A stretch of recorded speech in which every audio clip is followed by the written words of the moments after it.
सदगुरु, कई साल पहले जब मेरा बेटा बहुत छोटा था, उसने मुझे स्वामी विवेकानंद की लिखी एक किताब दी थी। उन्होंने बताया कि How प्राचीन काल के गुरु किस तरह हजारों मील दूर से एक दूसरे से बात कर पाते थे, सिर्फ विचारों के जरिए। मूल रूप से ये मॉडर्न इंटरनेट की तरह है कि किस तरह एक कंप्यूटर किसी दूसरे कंप्यूटर से संपर्क करता है, अमेरिका में या यूरोप में या कहीं भी। क्या आप मानते हैं कि इंसानी दिमाग को इस तरह ट्रेन किया जा सकता है कि वे दूर बैठे लोगों के दिमाग पर असर डाल सके, सिर्फ अपने दिमाग को सही फ्रीक्वेंसी पर ट्यून करके? क्या ऐसा हो सकता है? क्या हम ये कला सीख सकते हैं? आप सेलफोन कंपनियों को हराने की कोशिश कर रहे हैं। यह सिर्फ दिमाग की बात नहीं है।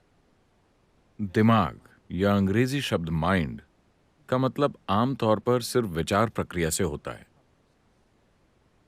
विचार प्रक्रिया आपके दिमाग का सबसे ऊपरी हिस्सा है। मेरे ख्याल से यूरोपीय विचारों के कारण हमने विचार को कुछ ज्यादा ही महत्व दे दिया है। योगिक विज्ञान में हम इसे कोई महत्व नहीं देते कि आप अभी क्या सोच रहे हैं और महसूस कर रहे हैं, क्योंकि आप आखिर क्या सोच सकते हैं? आपने जो जानकारी इकट्ठा की है, आप बस उसे रिसाइकल कर रहे हैं। इसका कोई खास नतीजा नहीं आएगा। जो भी आपके दिमाग की सतह पर है वो घूमता रहता है, उसका कोई फायदा नहीं है। अभी आप जो सोच रहे हैं वो दिमाग की सतह है। दिमाग के और गहरे आयाम भी हैं। संस्कृत भाषा में दिमाग की अलग अलग अवस्थाओं का वर्णन करने के लिए कई सारे शब्द हैं, लेकिन दिमाग का एक पहलू है। समय की कमी के कारण मैं बाकी चीजों को छोड़ रहा हूं। दिमाग का एक पहलू है जिसे हम चित्त कहते हैं। चित्त दिमाग की सबसे अंदरूनी परत है, जो उस चीज के साथ आपको जोड़ता है जिसे हम चेतना या कॉन्शियसनेस कहते हैं। अगर आपका चित्त जागरूक हो जाए, अगर आप अपने चित्त पर जागरूकता के साथ एक हद तक नियंत्रण पा लें, तो आप अपनी चेतना तक पहुंच सकते हैं। हम जिसे चेतना कह रहे हैं, ये वो आयाम है जो न तो भौतिक है, न इलेक्ट्रिकल है और न इलेक्ट्रोमैग्नेटिक है।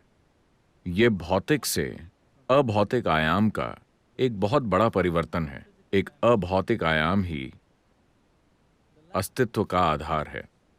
अभौतिक की गोद में ही भौतिक घटित होता है। भौतिक एक छोटी सी घटना है। इस ब्रह्मांड में 2% से कम या 1% से भी कम भौतिक है, बाकी अभौतिक है। इस अभौतिक आयाम के नाम के रूप में यौगिक शब्दावली में एक खास ध्वनि का प्रयोग किया जाता है जो उस आयाम से जुड़ी हुई है। आजकल ये सब काफी विकृत हो गया है। we call this Shiva.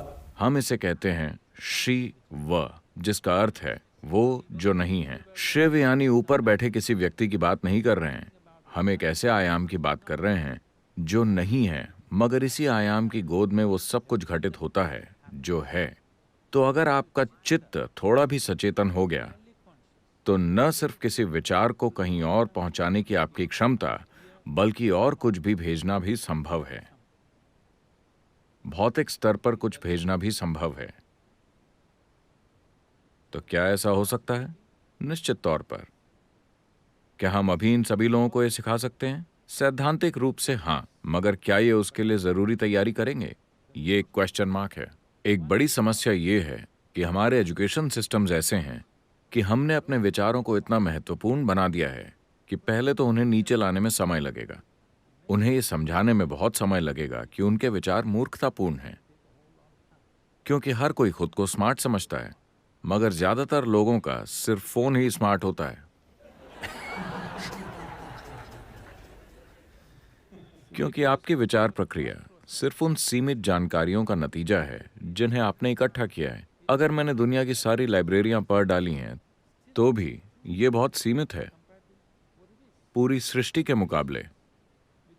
इतने वैज्ञानिक विकास के बाद भी हम नहीं जानते कि एक पत्ता वास्तव में कैसे काम करता है।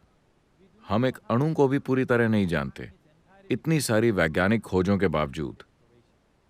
तो इतना एहसास काफी होना चाहिए हमें विनम्र बनाने के लिए कि हम चीजों का इस्तेमाल करना तो जानते हैं, मगर ये नहीं जानते कि ये है क्या। पूरा जीवन लग जाएगा उसकी मूलभूत चीजों को समझने में। अगर लोग सबसे पहले इन चीजों को समझ लें, जैसे उनके दिल की सनक, आपने तो उसे मूर्खतापूर्ण कह दिया। Okay. If they all अगर वो ये भी समझ लें कि उनकी विचार प्रक्रिया और भावनाओं की स्मार्टनेस भी काफी मूर्खतापूर्ण है, तो ये आसान हो जाता है। फिर लोगों को ट्रेन करना आसान हो जाएगा। ऐसा नहीं है कि अब मैं इस विचार को पैदा करके आपको देना चाहता हूं, ऐसे नहीं। आपके सोचने से पहले चीजें घटित होंगी। आपके लिए जो सबसे अच्छा है वो अपने आप आपके साथ हो जाएगा, इससे पहले कि आप अपने दिमाग में उसे सोचें।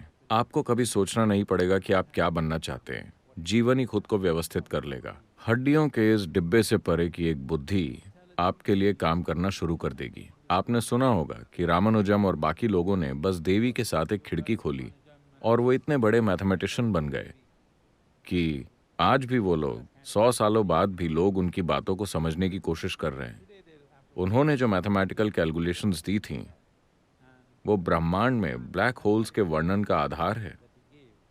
जब वो जीवित थे, ब्लैक होल नाम का कोई शब्द नहीं था, कोई उसके बारे में जानता तक नहीं था। ब्लैक होल से हमारा मतलब समय और गुरुत्वाकर्षण के कर्व से होता है, जिससे आधुनिक विज्ञान जूझ रहा है। उन्होंने उसके लिए मैथमेटिकल बैकग्राउंड दिया। जैसे जैसे वो कर्व बढ़ता है, भौतिक अस्तित्व अनस्तित्व बन जाता है।